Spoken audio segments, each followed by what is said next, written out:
Everyone, welcome to Yadnya investment academy. मैं हूं आस्था और आज हम बात करने वाले हैं कि क्या इंडिया भी रिसेशन में जा सकता है।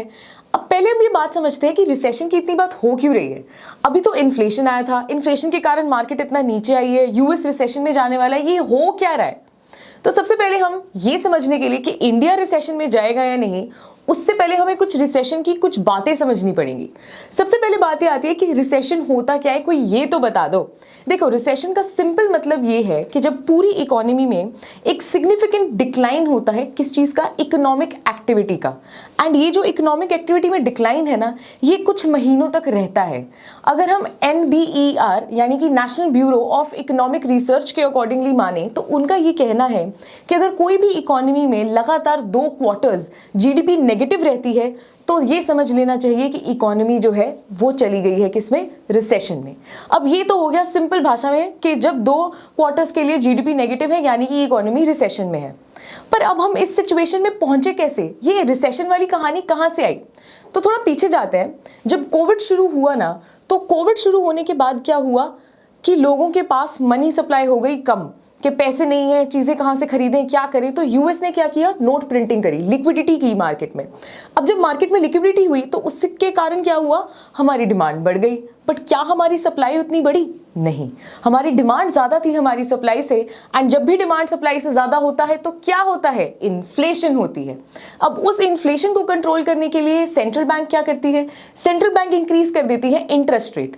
इस इंटरेस्ट रेट को इंक्रीज इसलिए किया जाता है ताकि डिमांड थोड़ी सी कम आए और सप्लाई के बराबर आ जाए। बट ऐसी सिचुएशन में कभी कभी क्या होता है कि जो हमारी सप्लाई है ना, वो भी जो रिटेल के कहते हैं रिटेलर्स हैं या हमारे मैन्युफैक्चरर्स हैं, वो सप्लाई कम कर देंगे। क्यों? क्योंकि डिमांड कम हो गई ना, इकोनॉमी में पैसा ही नहीं रहा। अब जब सप्लाई कम हो गई यानी कि मैन्युफैक्चरिंग कम हो गई तो क्या हुआ, डिक्लाइन इन इकोनॉमिक एक्टिविटीज। कहां पर, पूरी की पूरी इकोनॉमी में। उससे क्या हुआ, उससे हुई रिसेशन। तो ऐसे हम कोविड से पहुंचे इस रिसेशन के लेवल पे जिसको 2 साल लगे आने में। पर अब बात हमारी ये आती है कि हम कब डिक्लेयर कर सकते हैं कि इकोनॉमी रिसेशन में आ गई। देखो, 2 साल का नेगेटिव जीडीपी तो है, बट क्या साइंस मिलने शुरू हो जाते हैं हमें। सबसे पहला, हमारी नेगेटिव जीडीपी आनी शुरू हो जाती है। हमारा जो अनएम्प्लॉयमेंट का जो रेट है वो बढ़ जाता है। रिटेल सेल्स डिक्लाइन हो जाती हैं। जो हमारी मैन्युफैक्चरिंग है वो कम हो जाती है। हमारी इनकम कम हो जाती है, डिमिनिशिंग इनकम जिसको हम कहते हैं। And last but not the least, सबसे इंपॉर्टेंट है इन्वर्टेड यील्ड कर्व। ये एक बहुत ही बड़ा और कॉम्प्लेक्स कॉन्सेप्ट है इन्वर्टेड यील्ड कर्व का। पर जब भी ये यील्ड कर्व इन्वर्ट हो जाए यानी कि over the long period of time जो हमें रिटर्न्स मिलते हैं, अगर अभी ही वो रिटर्न्स ज्यादा हो जाए तो उस टाइम पे हम कह सकते हैं कि हम एक रिसेशन के फेज के पास आ गए हैं। अब हमारे मन में ये सवाल उठता है कि ये रिसेशन कब तक रहेगी, कितना लंबा चलेगी। ऐसा कोई थंब रूल नहीं है कि ये रिसेशन 1 साल चलेगी या 2 साल चलेगी। अगर हम 2007-2008 की बात करें, जब हाउसिंग क्राइसिस आए थे, तो उस टाइम पे वो रिसेशन चली थी 1.5 ईयर्स यानी कि 1.5 साल तक। लेकिन अभी कोविड के टाइम पे जब लॉकडाउन हुआ था तो उसमें बहुत छोटी सी रिसेशन आई थी, which was only for few months, may be 2 to 3 months, that's it. तो कितनी लंबी रिसेशन चलेगी ये नहीं कहा जा सकता। फिर हमारे पास आता है रिसेशन कितनी डीप होती है, यानी कि क्या कितना इंपैक्ट पड़ता है रिसेशन से। बेशक 2007-8 का रिसेशन का टाइम जरूर लंबा था, लेकिन उस टाइम पे जो अनएम्प्लॉयमेंट रेट था वो सिर्फ 6% था। लेकिन अभी जो लॉकडाउन लगा था 2020 में, उस टाइम पे जो हमारा अनएम्प्लॉयमेंट का रेट था दैट वाज 14%। तो इसलिए ये कहना कि कितना ज़्यादा डीप होगी रिसेशन, ये भी उस टाइम पे जो करंट इकोनॉमी चल रही है उस पर डिपेंड करता है। अब आस्था, इन्फ्लेशन समझ में आ गई, रिसेशन भी समझ में आ गई, ये डिप्रेशन क्या है। अगर रिसेशन से कुछ ज़्यादा बुरा हो सकता है तो उसे डिप्रेशन कहते हैं। वो और भी ज़्यादा वर्स्ट सिचुएशन होती है इकोनॉमी के लिए, जहाँ पर हमारे जो जीडीपी है वो और ज़्यादा स्टीपर डिक्लाइन होती है, अनएम्प्लॉयमेंट रेट्स और ज़्यादा बढ़ जाते हैं, वो ज़्यादा लंबे समय के लिए रहती है एंड उसको रिकवर करने में भी टाइम लगता है। अब हमारे पास नेक्स्ट क्वेश्चन ये आता है, क्या यूएस इकोनॉमी एक्चुअली रिसेशन में जा रही है। तो देखो, उसका सिंपल आंसर ये है, जैसे हमने डेफिनेशन में बताया कि 2 जीडीपी के जो हमारे 2 क्वार्टर्स हैं उसमें जीडीपी नेगेटिव होना चाहिए। तो अभी जो पिछला क्वार्टर था जनवरी से मार्च 2022 का, उसमें यूएस ने जो अपने नंबर्स रिकॉर्ड किए हैं जीडीपी के, दैट इज -1.5%। यानी कि यूएस का एक क्वार्टर ऑलरेडी नेगेटिव हो चुका है एंड अगला क्वार्टर यूएस का नेगेटिव होगा या नहीं ये हमें पता चलेगा जुलाई की फर्स्ट वीक में, जहां पर अपना अप्रैल से जून के बीच के नंबर्स आ जाएंगे जो कि सेकेंड क्वार्टर होगा। तो यूएस रिसेशन में जाएगा या नहीं ये हमें बहुत जल्दी पता चलने वाला है। एंड यूएस में भी जो उनका रिसेंटली अभी यील्ड कर्व इन्वर्जन हुआ है, यानी कि इन्वर्टेड यील्ड कर्व बनी है, ये भी एक दूसरा कारण है उसकी रिसेशन के लिए। आस्था, इंडिया में भी रिसेशन आ रहा है क्या?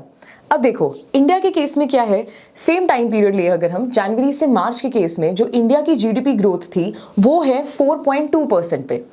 अब नेगेटिव नहीं है, ग्रोथ कम जरूर हुई है, पहले 8.4 थी, फिर वहां से 5.4 आई, अभी 4.2 पे है। नेगेटिव नहीं है पर कम जरूर हुई है। तो एक और चीज इससे हम समझते हैं, जब 2013-14 में हम इन्फ्लेशन को देखते हैं, बहुत ज्यादा इन्फ्लेशन थी, 12% की इन्फ्लेशन थी, एंड उस टाइम पे हमारा जीडीपी ग्रो कर रहा था 4 से 6%, लेकिन तब भी रिसेशन नहीं आया इंडिया में। तो इंडिया की जीडीपी सिंस 2008 के बाद से कभी भी नेगेटिव नहीं हुई है, एक्सेप्ट टू 2020 के वो जो 2 से 3 महीने थे जहां पर एक्चुअली लॉकडाउन बहुत ज्यादा था। इंडिया हमेशा अपने आप को कवर कर पाती है क्योंकि इंडिया की जो इकोनॉमी है वो भी अच्छे लेवल पर ग्रो कर रही है। जो जीएसटी के भी रीसेंट नंबर्स आए हैं उससे भी हमें पता चलता है कि जीएसटी कलेक्शन बढ़ रही है, यानी कि इकोनॉमिक एक्टिविटी इंडिया में बढ़ रही है। इकोनॉमिक एक्टिविटी बढ़ेगी तभी तो कोई टैक्स लगाएगा। तो इससे हम समझते हैं कि इंडिया की position is far better placed than US. India recession में आएगा या नहीं उसके अर्ली साइंस, जैसे भी मैंने पीछे आपको बताया, नेगेटिव जीडीपी होना, अनएम्प्लॉयमेंट रेट बढ़ना, अगर इंडिया में ऐसे साइंस दिखने शुरू होंगे तब हम कह सकते हैं that India is nearing that recession point. But अभी to be on safer side, अभी इंडिया में उतना ज्यादा रिसेशन का प्रॉब्लम नहीं है। अब बात आती है कि ये जो रिसेशन का इतनी बात चल रही है, यूएस में आएगा, स्टॉक मार्केट पे इंपैक्ट करेगा, इन्वेस्टर्स क्या करें? अब इन्वेस्टर्स जो ऑलरेडी न्यू इन्वेस्टर्स हैं उनको इस टाइम पे इन्वेस्ट करना चाहिए बिकॉज मार्केट बहुत अच्छे डिप में है। बिकॉज इसके बाद जब मार्केट रिकवर करेगी तो उसके पास अच्छे लेवल्स होंगे अचीव करने के लिए, तो आपकी इन्वेस्टमेंट को अभी करने के लिए टाइम अच्छा है। एग्जिस्टिंग इन्वेस्टर्स क्या करें? एग्जिस्टिंग इन्वेस्टर्स को हमेशा ये समझना चाहिए कि उनका टाइम पीरियड जो है वो बहुत लंबा है। रिसेशन ठीक है, नहीं पता कि कितना ज़्यादा लंबा चलेगी, बट इतना भी लंबा नहीं चलती कि आपकी लॉन्ग टर्म गोल्स को वो हार्म कर सके। तो आपको हमेशा मार्केट में पेशेंस बना के रखनी चाहिए, अपना लॉन्ग टर्म इन्वेस्टमेंट सोचनी चाहिए, अपनी एसेट एलोकेशन को अच्छी तरीके से वेरियस सेक्टर्स में डिवाइड करना चाहिए।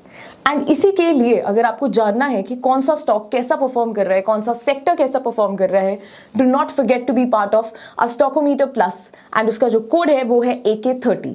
यहाँ पे आप जान सकते हो कि कौन सा स्टॉक कैसा परफॉर्म कर रहा है। एंड एग्जिस्टिंग इन्वेस्टर्स के लिए ये बहुत अच्छा है जानने के लिए कि उनका पोर्टफोलियो सेफ है या नहीं। नाउ यू नो कि इंडिया की क्या सिचुएशन है, रिसेशन आएगा या नहीं आएगा, रिसेशन का मतलब क्या है, एंड यूएस में रिसेशन कब आ सकता है।